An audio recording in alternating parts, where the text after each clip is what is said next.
Welcome, welcome, welcome. How's everybody doing? Hope you are doing well. My name is Andrew Kuhn, Focus Compounding, sitting next to Geoff Gannon. Geoff, how are we doing today? I'm doing well, Andrew. How are you doing? Doing great. We hope everyone is doing great. So I subscribed to something new this week, and that is the Dallas Morning News. Really? I was like, I live in Dallas. I understand. I see this every single day. I should become more knowledgeable on what's going on in my city. Okay. And really because I like reading the business section to read about like what's going on and stuff like that. But that gave me the idea to talk about gaining a regional edge. Okay. Munger has talked about before how someone he knows, I think he invested within maybe a 10-mile radius his whole career in real estate in California. Yeah. And he became very wealthy. And it's this idea of like concentration, specialization, understanding, you know, what you're investing in and how you could really have a great edge over other investors. Okay. I actually have an uncle, very similar situation. He flips houses, but he only does it within like a 5-mile radius his whole career. And he's built up a pretty significant amount of wealth doing so. So this whole concept of gaining regional edge is something that is very interesting to me. We've talked about Green Brick Partners. Right. A lot on the website. We've also used it talking about it on the podcast. That's a company here that has really grown. Yeah. You've invested in Frost. True. We talked about Lubbies. I mean, there's just a bunch of different situations where we're like, well, there's a lot of stuff that we could do research on in person. So we should definitely go and kick the tires and, look to study the company more. So I'm just kind of curious to hear about your thoughts on gaining a regional edge. Should investors really start to try to focus more on companies that are maybe around them more? And like, what are your thoughts on that? Right. You could. Now, we're incredibly high in that. And actually, so people don't know exactly. Andrew lives in Dallas. I do not live in Dallas. We always talk about it as if we're in that area. I don't ever go into Dallas. But I happen to live in a place that's like tons of corporate headquarters and things. DFW area though, but yeah. But the place I live was originally built as meant to be headquarters for national corporations and stuff. And then later they Frito-Lay, Dr. Pepper, JCPenney. JCPenney, all those things. So Cinemark. Yeah. So the things we're mentioning, I can, if there weren't other buildings right here, I could see. They know exactly where I'm just pinpointing your location, everybody. But anyway, so there's a ton that happen to be around here, right? So like we mentioned before, Main Event and Dave & Buster's and stuff, they're both there. You had mentioned JCPenney, but there's also in actual Dallas, there's Neiman Marcus and stuff. There's 2 airlines here, or 1 airline, and, there are 2 that use this as basically hubs, this, and all those sorts of things, in addition to many other things. We were talking about a stock recently where I was just kind of joking about it or whatever, because I had read, they're kind of a little bit promotional stuff, and I had read all of their press releases, and what I found fascinating is that the company is clearly in the Colony. It's just not that close to Dallas. So it's even further than where I am from Dallas. And none of its press releases mention anything other than Dallas. You'd think it's in the middle of Dallas. It's in a... Geoff and I meet up somewhere every single week that's like right next to it. So sometimes when we're talking about this company, I'm like looking around. I'm like, is anyone looking at us? They've never mentioned that they're in the Colony. So I find that fascinating about that company. Because the Dallas address sounds better, or what? Yeah, well, why? Isn't that a fraud though? I mean, on all their statements, it's like, the address is there. They're Colony, but they... On the SEC stuff, it says the Colony. Right. Yeah. But what I mean is they always say that they're Dallas company in the press, in their investor presentations and stuff, their press releases and stuff. Why I find that fascinating is it has to do with regional differences and stuff, is to understand that their distance in many ways and stuff is further from Dallas than many of the things I knew growing up is from New York City. Yet, because of regional differences and things, no one in New Jersey ever referred to New York as being where they're from or anything. There's a huge difference between the 2 places, and they wouldn't say that. So you could see the New York skyline, and you would never say that we're basically in New York. You wouldn't put press releases that say New York. Yeah. See, but I wonder if that's a different thing, though, because in Illinois, for example, there's a lot of people say, I'm from Chicago. Right. Even if you're 40 minutes outside of the city. Right. Exactly. Yeah. Yep. So I don't know what that means. I mean, California, I've heard people say LA area, and then they're in like, Orange County or Santa Monica. Yeah. Well, we have an interesting one here, I think, like what I was just explaining is people all around the country talk about Dallas-Fort Worth. And I've said before to you, I think Fort Worth is much less connected with Dallas. It's Cowtown. Than than some of the suburbs that have developed a lot north of there, of Dallas. So like, we're talking about like Plano as a suburb of Dallas and stuff. Plano's a city of like 300,000 people. I really live basically on the border with Frisco, so we've given away where I live. Nice. Which is a very different part of Plano from a part of Plano that was developed earlier. But that's actually very far from Dallas in many ways. But I think is more connected to it in terms of where people are commuting back and forth and all those things than Fort Worth, which has some independence from Dallas that way. The two work a little bit differently. And we talked about it when we talked to a business in Fort Worth, where they're talking a lot about the difference between Dallas and Fort Worth that way. Yeah. Yeah, I think they told me don't ever tell this person you're from Dallas or blah, blah, blah. I'm like, okay.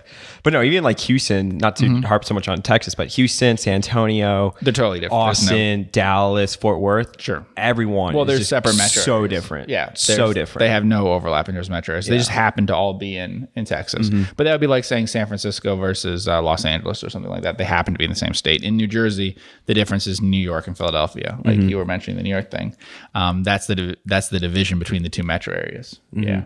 But anyway, so when I come across a company where I see, and maybe it's like a more regional focused business as well, maybe micro cap or smaller cap company, I'm always like, wow, this is an interesting company that I want to learn about. Because I'm like, well, familiarity, like, this is kind of around us or whatever, but I think you could really gain a regional edge studying these companies that are around you. Right. Over other investors that may not know the area. I mean, Dallas, for example, Green Brick Partners, they have a pretty unique business model, right? They have the right backing. Greenlight Capital, it wasn't a big position, but because of his fund, it's now become a pretty big position to him.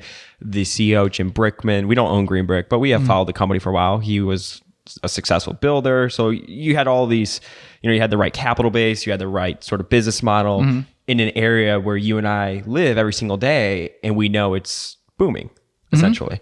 So it's like, and I think a lot of people know that Dallas is doing well, but I don't know, maybe if you live there, sometimes it almost gives you more of a conviction. If you see a stock sell off from like $10 to, $7 when Dan Loeb comes out and is basically getting out of the company for, whatever. Sure. You know what I'm saying? Like you can almost gain better conviction sometimes if you're like, well, I live here and I see their brand basically everywhere building. I know they have a good business model and they're pretty, financially, the way they're capitalized is, it makes sense. You could add more conviction to the thesis, Yeah. I think it adds confidence and stuff. And I think people are more likely to hold things that are in their local area too. And you could get more of a feel for what things are important in that area. I think, like, for instance, living in this part of Texas or something, we would have a strong awareness compared to people in the rest of the country that energy is of very minimal importance. Whereas I know from the rest of the country that people think energy is very important to all of Texas, and it's a small part of the economy in most of the metro areas you mentioned. So you wouldn't become as worried about that kind of thing, I think. And I always say that about home countries that people have and stuff. The problem with making investment in other countries is, and this has been shown like all the time in crisis, when something happens worldwide, although you would think logically, like World War I is a good example, you'd think logically that everyone would have moved their money to the United States. Instead, everyone from Europe pulled their money towards what was a war that was starting there that was unlikely to involve the U.S. in a big way because they brought it home. That's what you always do. So if there's a big disaster in Japan and you're a Japanese investor, surprisingly, you bring it back to Japan. You don't suddenly move to a far, so the more uncertainty there is and stuff, the more people bring things home that way. Yeah, so Green Brick is local to this area. Home Builder is a good example because I think I talked in another podcast about how, like, I think you want to look for adverse information, the risk of adverse information. And the really big one with home builders and things is that you're buying into, with any sort of real estate and stuff, is that you're buying into like a bubble or something that's overvalued in that area or whatever. So, that you visited things in that area and you become concerned about it. I mentioned a long, long time ago that I visited Ireland during their housing bubble. Was not at all looking at it as a market thing or whatever, but I mean, it was like, what's going on with housing in this country? And the people in the country kind of had experienced it for a little while, so they were like, yeah, it's, I guess as a culture we're really into houses or something or whatever. But I was seeing some really weird stuff that was really surprising. Not just in terms of prices, but in terms of some of the development and what it looked like and everything. And you just gave you a real feeling for that. We were someplace where we were talking about looking at all the cranes and stuff and whatever. Yeah. And it's that same sort of thing where it's like, okay, it gets you worried. It's like, okay, what is this? Why is this happening? And all of those sorts of things. And the same thing, like I was talking to someone in Brooklyn, and I've mentioned this to you before, which I had some details on the person's financial situation. They're a landlord. And I was like, well, what would surprise you is they like, depends on what you mean by rich. Theoretically, they're very rich. They've never been able to take much cash flow out of the building, though. So because the multiple on their apartment building is so high that they own, the cap rate is so low, they are asset rich, but they've always been cash poor and continue to be because of that. So they could sell and move wherever else in the country and be done with it if they want to get out. But other than that, it just gives you an idea of how poor the yields are versus, some other types of investments around the world. Mm-hmm. It reminds me of The Big Short when they go to Florida and they're with the strippers or exotic dancers. Yeah. And she's like, I own 4 homes or something like that, Right. Yeah. I mean, your experience with going to Ireland or whatever, because you said that you were just like, this is crazy. What's going on here? Yeah. And you said it was so obvious to you. Yeah. Bubbles can be like that. Stock bubbles can be like that. Like I said, when people were trading like crazy in the 1990s, it actually got to such a point that it was people who would never talk to you about that would start mentioning it. Definitely. With the real estate thing, that was absolutely true. And how many people were talking about it and stuff, it became a topic of conversation. And even I knew people who, you just there were things just stuff there were some people doing closing stuff and things that were just they couldn't. I mean, one thing that I remember is there was this bank that was growing pretty fast and everything. And in an interview, they had asked about them. They were kind of local to an area. And they're like, well, what constrains your growth and stuff? Is it, your how much earnings you retain, how much whatever. And they said, it's the number of loan officers we can have, because we don't want to hire someone who's never made a loan before and teach them how to do it. But we can make more loans, but we just can't hire enough people fast enough to do this. There's just not enough of them out there unless we basically do just do what I said, which is hire someone who's never been in banking and have them make loans immediately. That's a sign. There's a bubble and things, and that kind of thing, with real estate and stuff, you can see in a local area, I would say. Also things retail type stuff, restaurant type stuff, whatever, like you talked about, Dallas doing well and whatever. Yeah. In the area that I live though, you can see signs of different problems. They have huge commercial vacancies since COVID because it was Dallas too. Yeah. Because of a restaurant thing, wiping out lots of mass extinctions of restaurants and stuff in the area, including, I won't say what companies they are, but including I see notices of default that the landlords locked them out and stuff on publicly traded companies that have their locations. So, that's very serious. And also you get a feel for whether there's overbuilding and overconstruction, things that are residential or whatever, things like that. The place I've lived in terms of rents and things have been going up for, 7 or 8 years in a row, and then collapsed because they built too many, not built too many, but built too much capacity in terms of new supply of residential building stuff relative to what there had been. So they started to build buildings that are, 5, 6, 7 times the size of the building that I live in. And once you do that, you can't absorb that much inventory immediately. So it takes a year or something to work their way through that and stuff. Yeah. And when I talk about regional, I mean the main driver of the business is tied to the area. So for example, Top Golf may be here, but they have locations, I think, all over the country. I know they do in Illinois here. I've seen them elsewhere as well. But it's for example, if you own a public company that owns a bunch of restaurants, for example, and they're all in Florida, right? That is a regional thing where, the downside, we're talking about all the upside of all this, right? But the other side of the coin is, I've talked about Alaska Communications, for example, that is very tied to the Alaskan economy. Right. A company that owns a bunch of restaurants in Florida could a hurricane come and, to wipe the whole company out? Yes. That's some stuff that you have to think about. So it's the flip side is how do you sort of judge that? So for example, Green Brick Partners, we could stick with this. They're a home builder. Rates are going to stay low for some time. Okay. The growth to Dallas is still, pretty high. But it's at what point are you okay, this is getting into crazy territory? How would you evaluate a company like Green Brick versus Alaska, for example, where their economy is very tied to the price of oil and oil is not doing well, so people think maybe their economy is not going to do well. Like, how do you sort of factor that into your regional analysis?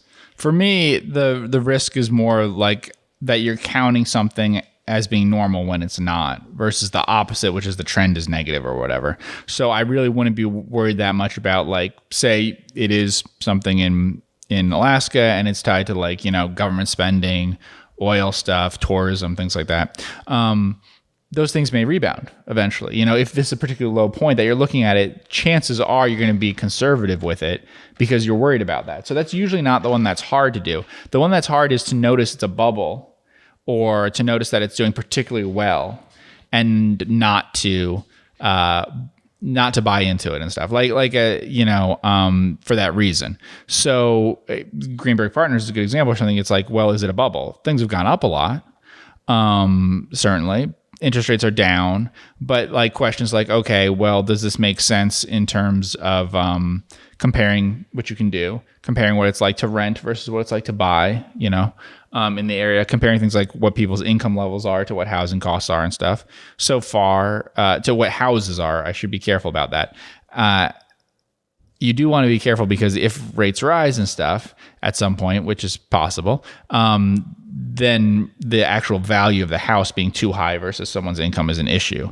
So if you're like, because mortgage rates are so low, you're like, oh, it's no big deal that you're buying a house that's twice as expensive as before versus your actual income level, it kind of is a bit of a deal. It was like I was saying with the cap rate with the apartment building thing, because if cap rates move, then suddenly your value is cut by a huge amount. It's kind of like I was looking in California at a bunch of different houses just because I was curious, and I felt like there were way more $500,000 to a couple $1 million houses than there are $100,000 paying jobs. Like, I was just doing the math on it. I'm like, how do people afford to, unless you're like really killing it, right? And the houses are obviously like smaller or whatever, maybe not as nice, and you're paying for different things. I get it. But people here spend less on it. Yeah. So it is interesting. So for instance, people here have much more, it depends on what area and stuff, but have much higher disposable income for certain kinds of things because they spend a lot less on their housing. However, some people in some areas around here and stuff may spend more on schooling. Right. So there are trade-offs between that in different places. Whereas like where I grew up in New Jersey, no one spent anything on schooling because their public schools were a lot better than the private schools in the area and stuff.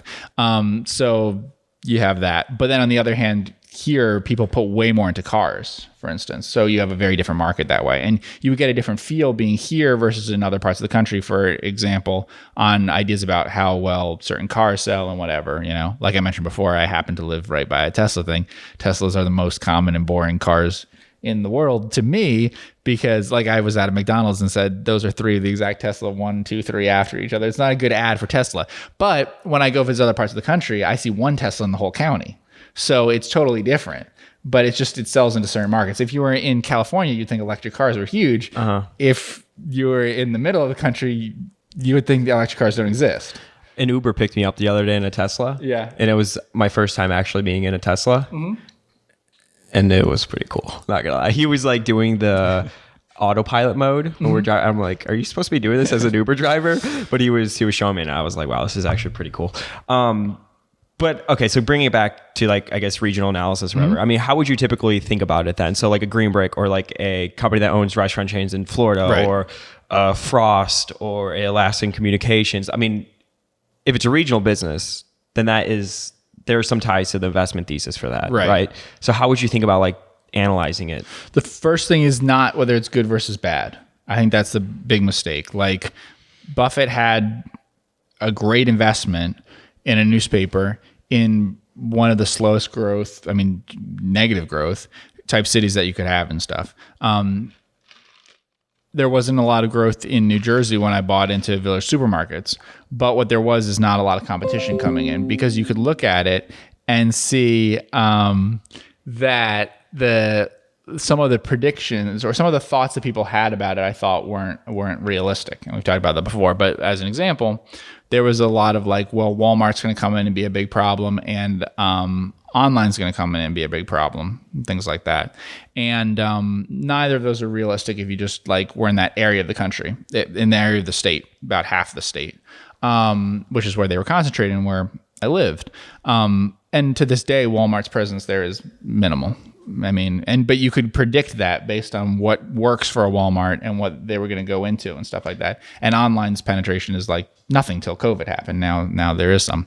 But whenever you read reports on these companies that point stuff out like that, inevitably they'll say, what's stopping a Walmart from coming in? Right. That's the part that kills this investment thesis. So it's like, how do you get over that? Right. Because now that I live in dense suburbs of Dallas and stuff, the competition for the supermarket competition is extremely intense versus New Jersey. So it's much worse to own one here than in New Jersey. Now, people might think it's good because of the growth. But the problem is that I have like 3 times more options for supermarkets and may divide up my purchases more between them based on segmenting of the population, everything of the merchandise that they do and stuff, buying some from one and some from another and all of that. It's very easy for them to build new things that have plenty of parking and stuff like that versus what they have there. So it's a total difference in terms of how the market works. And, that's important in like when we talk about certain kinds of businesses. A big one would be like casinos or something, right?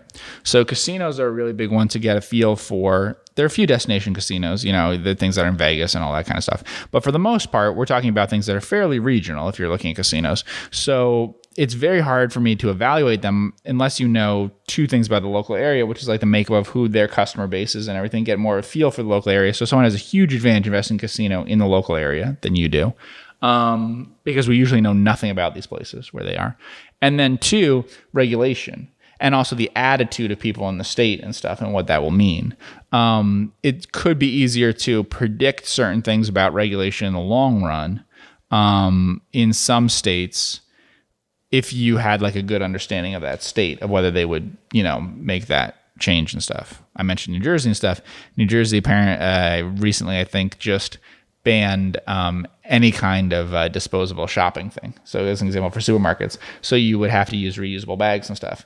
That's a lot more likely in New Jersey. Really? Yeah. That's a lot more like, it hasn't, I don't know when it'll come into effect and stuff. But so some have banned like plastic or whatever. So yeah, apparently they banned all of it. But that's something that doesn't surprise me about New Jersey or whatever. Whereas things about Texas and stuff, you could imagine what things would be different that way. And if people are, have general images of states and whatever, I think that's the other one that's a really big thing, is in general, I find you want to like visit these places or live in them to have a better feel for what's really going on, as the image that people in very rural places have, people in cities, and people in cities have very rural areas, can be extremely different than what's really going on, I would say. I mean, we spent some time in West Virginia and stuff. Images of West Virginia that people have from other places are probably inaccurate from understanding like a business perspective, I feel like. And vice versa. People in West Virginia definitely have an inaccurate view of like what goes on in a city type place. Yeah. Mm-hmm. And like, what is a city? Move over to the big city. Yeah, well, but that's the other thing that we talk about metro areas and stuff. One thing that's interesting is like for me coming from New Jersey and stuff, New Jersey's part of a expanse. There's another one on the West Coast and stuff, but an expanse that runs basically from, I'd say, Washington, D.C. to Boston, roughly. I mean, now it goes beyond that. It goes to the suburbs of Boston, the suburbs of Washington, D.C., on a north-south basis, and out into the country to the extent of about Philadelphia. That is really all just one big thing. And so if you're in that area, there is not really rural space between that. It's this suburban sprawl, this strip across that whole thing, spanning many states and stuff. Other parts of the country are much more centered on specific urban areas that we're talking about. Like when we talk about Fort Worth or something, Fort Worth is close to bumping into stuff with Dallas and whatever, but is more of its own thing, like we said. There are other parts of the country that we've visited, which are micropolitan. And that's very important. So like we visit places that they're the regional center for that county or whatever. They have the Walmart, the Tractor Supply Company, the Home Depot, the Outback Steakhouse and the Arby's and the whatever. And much of the rest of the county doesn't have that. And so everything comes to it. It's actually a very small city. But what's interesting about that, of course, is it can be much more valuable to the area than you might think. Because like what I said is that because there's just not the competition for it. Yeah, sure. It's the main draw there, which is totally different than in places, like I said, like Southern California, Northern New Jersey and stuff, where there isn't that. There isn't a high concentration in one particular place around it. It's very diffuse among the suburban sorts of things there. So you don't have that buildup in one place that way. And it, you know, it would be, we've seen some places where it's interesting because we've seen a few places where the land was potentially much more valuable than I thought because of the very specific location that we saw. So we spent some time looking at some things in specific states and stuff where I was like, oh, the actual location is not as valuable as you might think, though the state is. You would think based on the state and the county and stuff that it might be more interesting than it is, but it's actually not that well situated or whatever. Whereas in another case, we're like, wow, I thought this would be very rural land, but it's actually basically in a rural city. It's a small city in a rural area. Center Yes, but because they actually own land that they're not using for residential purposes, that's touching things that could be developed, it does give you a very different feel for it, and you would never guess that without being there. I always think it's interesting how I could know when we're in like a less populated or a rural area without looking it up, just from the brands that I'm seeing. So it's like if I start to see a bunch of like Hunt Brothers pizza and stuff like that, I know we're kind of in the middle of nowhere. Or when we're in West Virginia and I saw a US Cellular phone service, I was like, holy smokes, I haven't seen that in like 15 or 20 years. I knew someone who worked for US Cellular. Yeah. Same thing, same rural area sort of thing like that. Yeah. Crazy. Cool. Want to thank everybody so much for tuning with Geoff and I on the Focus Compounding Podcast. Make sure you download our app by going to your app store and typing in Focus Compounding. That's where all the content goes out. We do behind the scenes videos on there as well, and investing topic write-ups from Geoff as well too. Make sure you hit that subscribe button. Helps spread the word. Thank you so much for all the support, and we will see you in the next podcast.